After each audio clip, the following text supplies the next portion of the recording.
आपका the great future academy में। मैं हूं दक्ष और आज हम पढ़ने वाले हैं दोस्तों अध्याय 1 शीत युद्ध का दौर। आज मैं आपको टॉपिक 1 कवर कराऊंगा, इसका क्यूबा मिसाइल संकट। दोस्तों पिछली वीडियो में मैंने आपको परिचय से परिचित कराया था इसके, जिसके अंदर हमने परिचय को समझा था। जैसे मूवी का एक ट्रेलर होता है वैसे ही हमने परिचय का अध्ययन किया था और पूरे के पूरे चैप्टर की एक मोटी मोटी समझ हमने प्राप्त की थी। अब हम दोस्तों क्यूबा मिसाइल संकट टॉपिक 1 को पढ़ने जा रहे हैं। चलिए अध्ययन शुरू करते हैं। दोस्तों आज जो टॉपिक डिस्कस करने वाले हैं वो है क्यूबा का मिसाइल संकट। ये फर्स्ट टॉपिक है हमारा जिसको आज हम डिस्कस करेंगे। हर वीडियो हमने एक टॉपिक के लिए अलग से बनाई है दोस्तों। 7 टॉपिक हैं इस चैप्टर के अंदर, हमने इसको 7 अलग अलग टॉपिक्स में डिवाइड कर दिया है। तो आज हम पढ़ने वाले हैं क्यूबा का मिसाइल संकट। तो क्यूबा क्या है दोस्तों? क्यूबा अमेरिका के तट से लगा हुआ एक छोटा सा देश है, यानी कि अमेरिका की एक नेबर कंट्री है। पर इसका जुड़ाव अमेरिका के साथ नहीं था, इसका जुड़ाव था सोवियत संघ के साथ। सोवियत संघ मैंने आपको पहले ही बताया था, सोवियत संघ रशिया और उसके आसपास के देशों को मिला के बना हुआ है। इधर साम्यवाद की प्रणाली चलती है, यानी कि अमेरिका से अलग। यही प्रतिद्वंदता थी, यही लड़ाई थी सारी की सारी इन देशों के बीच में। अब साम्यवाद के अंदर क्या होता है, ये एक शासन प्रणाली होती है। जैसा कि मैंने आपको पिछली वीडियो में बताया कि ये शासन प्रणाली होती है। इसमें जितना भी कंट्रोल है प्रोडक्शन के ऊपर, जितना भी कंट्रोल है मैन्युफैक्चरिंग के ऊपर, ये सारा सरकार अपने हाथों में रखती है। साथ ही साथ लोगों के लिए नियम बहुत ज्यादा कड़े होते हैं। देश का इकलौता मकसद इस प्रणाली के तहत आर्थिक असमानता को कम करना होता है, यानी कि समाज के अंदर अमीरी और गरीब का जितना भी डिफरेंस है दोस्तों, उसको कम से कम मिनिमम टू मिनिमम लेकर आना, दोनों के अंदर बराबरी लेके आने की कोशिश करते हैं। अब टॉपिक शुरू करते हैं। 1961 की अप्रैल में सोवियत संघ के नेताओं को यह चिंता सता रही थी कि अमेरिका साम्यवादियों द्वारा शासित क्यूबा पर आक्रमण कर देगा। तो इधर क्या बात हो रही है, अमेरिका हमला कर देगा साम्यवादियों द्वारा शासित क्यूबा के ऊपर। क्यूबा कहां पर है? क्यूबा अमेरिका की नेबर कंट्री है, पर इसका जुड़ाव अमेरिका के साथ नहीं है। इसका जुड़ाव जो है वो साम्यवादियों के साथ है। साम्यवादी कौन है? आपको वैसे मैंने बताया कि सोवियत संघ है, यानी कि रशिया और उसके आसपास के देश हैं। सोवियत संघ के साथ क्यूबा का जुड़ाव है, पर ये नेबर किसका है? नेबर है अमेरिका का। इसको ऐसे समझते हैं कि आपका पड़ोसी आपके दुश्मन का दोस्त है, ठीक है? आपका पड़ोसी आपके दुश्मन का दोस्त है। तो यही कंडीशन यहां पर थी। अमेरिका का पड़ोसी अमेरिका के दुश्मन साम्यवादी द्वारा शासित सोवियत संघ का दोस्त था। उसके बाद तो क्यूबा को यह चिंता सता रही है कि अमेरिका उस पर हमला कर देगा।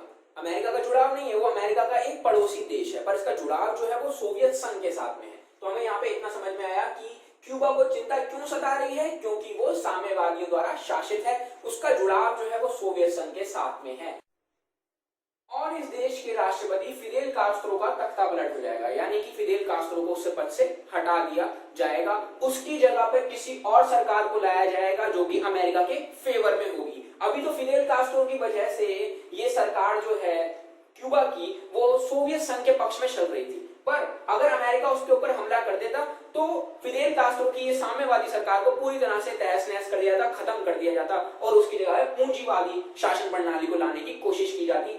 कहां पर? क्यूबा के अंदर, क्योंकि क्यूबा दोस्तों अमेरिका के साथ में लगा हुआ एक देश है। अब अमेरिका चाहेगा ज्यादा से ज्यादा कि उसके साथ में जितने भी देश लगे हुए हैं वो सब में पूंजीवाद हो, नहीं तो उसके पड़ोसी अगर उसके दुश्मन बन गए तो बहुत बड़ी प्रॉब्लम हो जाएगी, घेराव हो जाएगा अमेरिका का चारों तरफ से। क्यूबा अमेरिका के तट से लगा हुआ एक छोटा सा द्वीपीय देश है।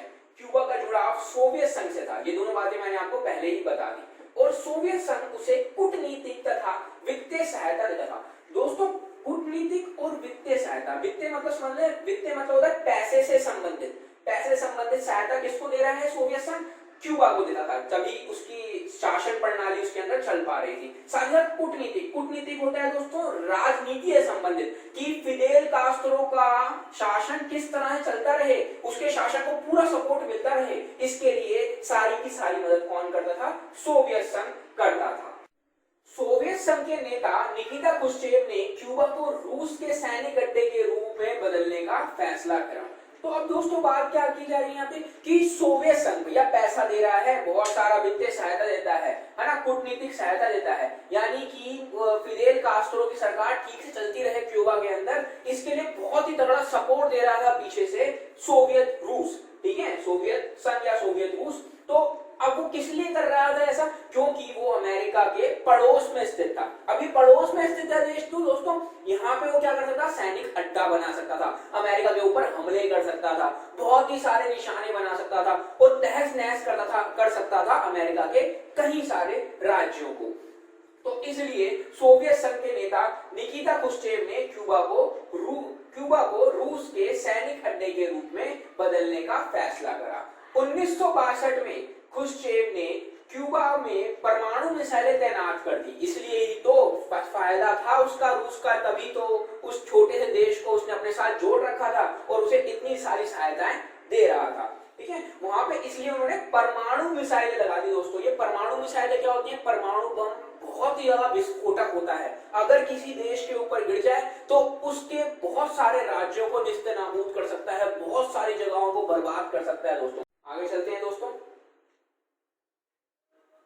इन हथियारों की तैनाती से पहली बार अमेरिका नजदीकी निशाने की सीमा में आ गया, यानी कि अब सोवियत संघ जिसने क्यूबा में बहुत सारी मिसाइलों को तैनात किया था, आसानी से टारगेट कर सकता था अमेरिका के काफी बड़े एरिया को। फ्लोरिडा हो गया, उसके आसपास के जितने राज्य हो गए।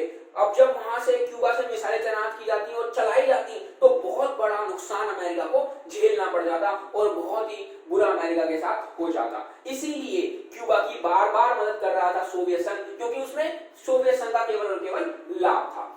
हथियारों की इस तैनाती के बाद सोवियत संघ पहले की तुलना में अब अमेरिका के मुख्य भूभाग के लगभग दुगने ठिकानों तथा शहरों पर हमला बोल सकता था। ठीक है ना, ये बात हमने समझ ली है कि अमेरिका का काफी बड़ा नुकसान इसमें हो सकता था।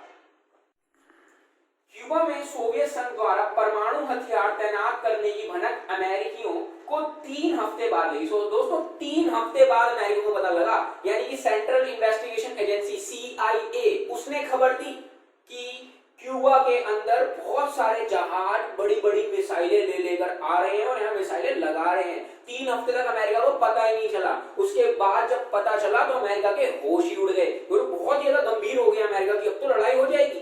ठीक है ना, उसके बाद तो अमेरिकी राष्ट्रपति जॉन F कैनेडी और उनके सलाहकार ऐसा कुछ भी करने से हिचकिचा रहे थे जिससे दोनों देशों के बीच परमाणु युद्ध शुरू हो जाए। तो जॉन F कैनेडी 1961 में राष्ट्रपति रहे, कहां के? अमेरिका की। अब अमेरिका की लड़ाई हो जाएगी किसके साथ में? रशिया के साथ में, यानी कि सोवियत संघ के साथ में। क्यों? क्योंकि उसने क्यूबा के अंदर अपनी मिसाइलें तैनात कर दी हैं अमेरिका के ऊपर हमला करने के लिए, और अमेरिका को इसकी भनक लग गई। 3 हफ्ते बाद इसका पता लगा। जब पता लगा तो बहुत ही ज्यादा कॉम्प्लिकेटेड सिचुएशन आ गई दुनिया के सामने, क्योंकि अब ये मिसाइलें कोई छोटी मोटी मिसाइलें नहीं थी दोस्तों, ये मिसाइलें थी परमाणु मिसाइलें। अगर ये चलाई जाती तो अमेरिका का, जैसे मैंने बताया कि बहुत बड़ा हिस्से को नुकसान होता, बहुत ज्यादा नुकसान अमेरिका को उठाना पड़ता, और अमेरिका ये कतई नहीं चाहता था। और ये भी नहीं चाहता था कि दोनों देशों के बीच में लड़ाई हो जाए, कि वो मिसाइलें चलाएं तो फिर आगे से हम भी हमला करें और ये लड़ाई आगे की तरफ जाए, शीत युद्ध खत्म होकर रक्त रंजिश युद्ध में तब्दील हो जाए, कि जिससे दोनों देशों के बीच परमाणु युद्ध शुरू हो जाए। है ना, पहले ही हमने 2 लड़ाइयां देखी थी, प्रथम विश्व युद्ध, द्वितीय विश्व युद्ध। अब दुनिया नहीं चाहती थी कि दुनिया को तीसरा विश्व युद्ध देखना पड़े, क्योंकि बहुत ज्यादा भूखमरी देखी थी, बर्बादी देखी थी, बहुत लोग इसमें मारे गए थे, इतना हाहाकार मचा था पूरी दुनिया के अंदर की बयान नहीं किया जा सकता। बहुत ज्यादा नुकसान दुनिया को उठाना पड़ा था, और अब अमेरिका या फिर दूसरे कोई भी देश नहीं चाहते थे कि ऐसी कोई लड़ाई हो। इसलिए इस मामले को सोल्ड आउट कर लिया जाए, मिलकर आराम से बैठकर क्या मसला है, क्या लड़ाई है, उस चीज से आराम से इस चीज को सुलझा दे। अमेरिका यही चाहता था, लेकिन वे इस बात को लेकर दृढ़ थे, पर वो इस बात को लेकर बहुत ज्यादा डेडिकेटेड थे कि क्रुश्चेव क्यूबा से मिसाइलों को और परमाणु हथियारों को हटा ले। वो चाहते थे कि क्रुश्चेव किसी भी हालत में परमाणु हथियार यहां से हटाएं, क्योंकि ये बहुत बड़ा थ्रेट था, बहुत बड़ी समस्या थी। ये जो हथियार लगे हुए हैं ये अमेरिका को बहुत ही बुरे तरीके से नुकसान पहुंचा सकते थे। खतरा तो था ना कि वो मिसाइल चला देंगे अगर, तो होगा क्या, बहुत बड़ा डर था। इसलिए वो ये भी चाहते थे कि लड़ाई भी ना हो, और ये क्यूबा से क्रुश्चेव जो है सोवियत संघ के लीडर, वो ये मिसाइलों को भी हटा लें। जंगी बेड़े सारे के सारे मिसाइलें लेके अपने देश रशिया वापस चले जाएं। कैनेडी ने आदेश दिया कि अमेरिकी जंगी बेड़ों को आगे करके क्यूबा की तरफ जाने वाले सोवियत जहाजों को रोका जाए। कि किसी भी हालत में ये सोवियत जहाज जो परमाणु मिसाइलें बार बार लेकर आ रहे हैं इन्हें रोकना होगा। जैसे ही जब वो जंगी बेड़े आ रहे थे मिसाइल लेके तो अमेरिका ने अपने जहाज उसके सामने अड़ा दिए। अब दुनिया को लगा कि एनकाउंटर हो गया दोनों देशों का, अब तो लड़ाई होके रहेगी रहेगी, अब तो कुछ भी हो सकता है।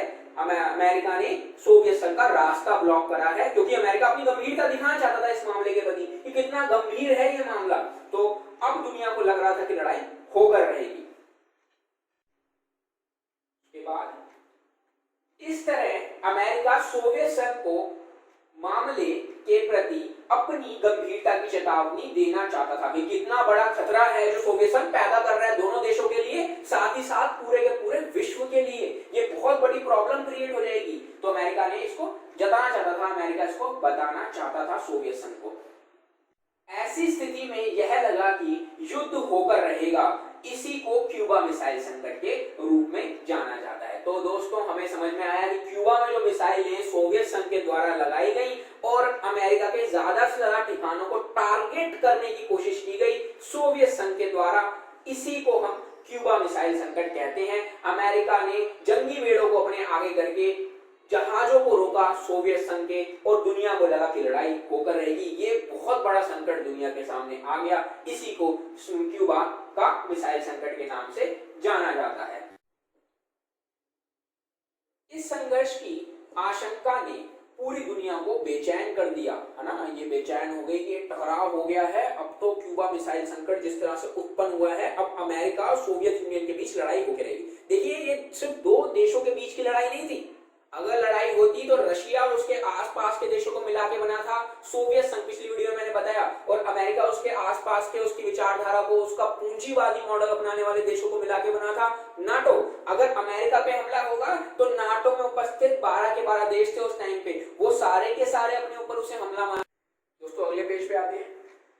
यह टकराव कोई आम युद्ध नहीं होता, अंततः दोनों पक्षों ने युद्ध टालने का फैसला करा और दुनिया ने चैन की सांस ली। सोवियत संघ के जहाजों ने या तो अपनी गति धीमी कर ली या वापसी का रुख ले लिया। दोनों नेता साथ में बैठे, वहां से निकिता क्रुश्चेव और यहाँ से जॉन एफ कैनेडी, दोनों ने बैठ के सोचा समझा, जाना कंडीशन को कि दुनिया के लिए कितनी खतरनाक हो सकती है, और अगर हम लड़ाई करेंगे तो कोई दो देशों के बीच लड़ाई नहीं है, दो गुटों के बीच में लड़ाई है, दो विचारधाराओं की लड़ाई है ना। तो बहुत सारे देशों को इसमें पार्टिसिपेट होना पड़ेगा, और जैसे ही हालत प्रथम विश्व युद्ध में और द्वितीय विश्व युद्ध में हुई थी, और वैसी हालत हमें सेम देखने को मिल जाएगी या उससे ही बदतर, क्योंकि अब दुनिया के पास परमाणु हथियार थे और कितना नुकसान दुनिया को उठाना पड़ सकता है। इसलिए दोनों देशों के नेता साथ में बैठे और दोनों ने मिलकर डिसीजन लिया कि लड़ाई को आगे नहीं कंटिन्यू किया जाएगा, हम अपने जो जहाज हैं उसे वापस लेके जा रहे हैं। सोवियत संघ ने इसका फैसला करा, तो दुनिया ने इसके बाद चैन की सांस ली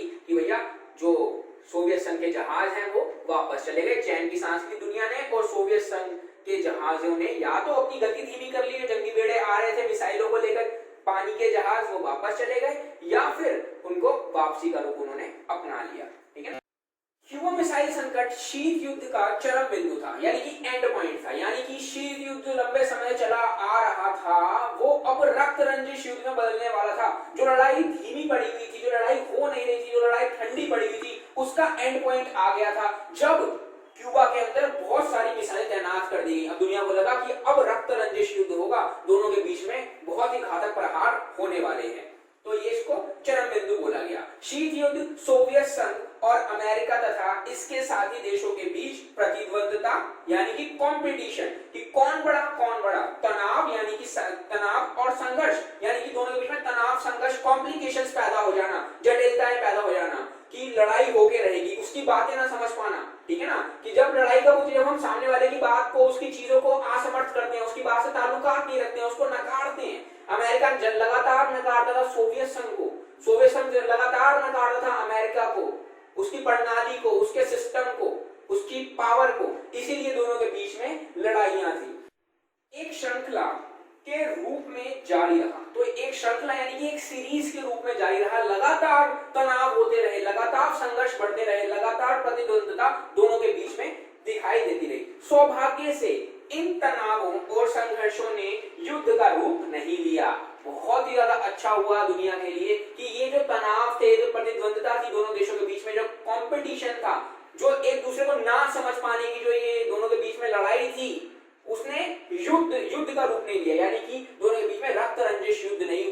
शीत युद्ध का एंड पॉइंट जरूर निकल कर आया था, परंतु काफी लंबे समय तक उसके बाद कंडीशन को ढाल लिया गया और ये रक्त रंजिश युद्ध ना होकर आगे की तरफ शीत युद्ध ही चलता रहा। लड़ाई जो थी वो आगे की तरफ नहीं गई, रक्त रंजिश युद्ध में एटलीस्ट तब्दील नहीं हुई। यानी इन दो देशों के बीच कोई पूर्ण व्यापी रक्त रंजिश युद्ध नहीं छिड़ा, जैसे कि मैंने आपको बता दिया। विभिन्न इलाकों में युद्ध हुए, दोनों महाशक्तियों और उनके साथी देश इन युद्धों में संलग्न रहे। संलग्न का मतलब है दोस्तों लगे रहे, जुड़े रहे, है ना। उसके साथी देश नाटो अमेरिका के साथी देश थे जिन्होंने संगठन बनाया था, उधर रशिया के साथी देश थे जिनको सोवियत संघ बुलाया था, वो भी उन्होंने भी संगठन बनाया था। तो यहाँ से दोनों के बीच में लड़ाइयां होती रही, छुटपुट लड़ाइयां दोनों के बीच में लगातार होती रही, पर बहुत बड़ी लड़ाई नहीं हुई दोनों के बीच में। छोटी मोटी थोड़ी बहुत लड़ाइयां होती रही, पर दुनिया तीसरे विश्व युद्ध से बची रही। इतनी बड़ी लड़ाइयां नहीं हुई कि सभी देशों को इस तरफ से और इस तरफ से मिलकर लड़ना पड़ा हो। वे क्षेत्र विशेष के अपने साथी देशों के मददगार बने, लेकिन दुनिया तीसरे विश्व युद्ध से बची रही, है ना। तो दुनिया तीसरे विश्व युद्ध दुनिया के अंदर नहीं हो पाया। मदद भी करी, नाटो के कई सारे देश एक दूसरे के साथ मिलके सोवियत संघ के देशों पर प्रहार भी करते रहे, वहां सोवियत संघ के देश ही प्रहार करते रहे मिलके, पर इतनी बड़ी लड़ाइयां नहीं हुई कि दुनिया को थर्ड वर्ल्ड वॉर देखनी पड़ जाती।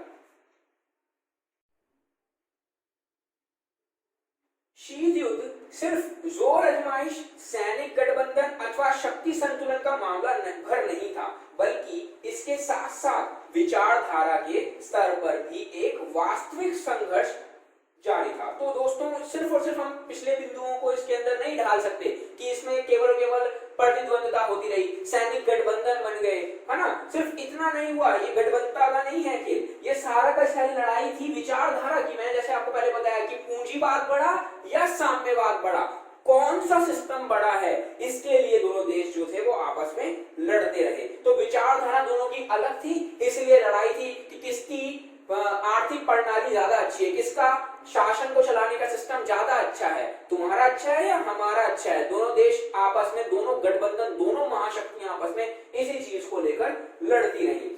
विचारधारा की लड़ाई इस बात को लेकर थी कि पूरे विश्व में राजनीतिक, आर्थिक और सामाजिक जीवन को सूत्रबद्ध करने का सबसे बेहतर सिद्धांत कौन सा है, पश्चिम का या पूर्व का। पश्चिम का पूंजीवाद ज्यादा अच्छा है, जहां पर लोगों को स्वतंत्रता दी जाती है, जहां पे प्रोडक्शन का कि प्रोडक्शन किसके पक्ष में होगा, प्रोडक्शन कौन करेगा, इसका डिसीजन जो है वो सरकार नहीं लेती, इसका डिसीजन कौन लेता है, बाजार लेता है। बाजार में जिस चीज की डिमांड होगी उस चीज का प्रोडक्शन किया जाता है। लोगों के पास बहुत सारे अधिकार होते हैं और समानता इनका कोई मेन प्रेफरेंस नहीं होता है। इनका मेन प्रेफरेंस होता है, इनकी प्राथमिकता होती है प्रॉफिटेबिलिटी, कि जो लायक है वो ज्यादा प्रॉफिट कमाए। दूसरी तरफ साम्यवाद के बारे में मैंने आपको पहले ही बता दिया कि उनके क्या मोटिव होते हैं। तो दोनों सिद्धांत अलग अलग थे।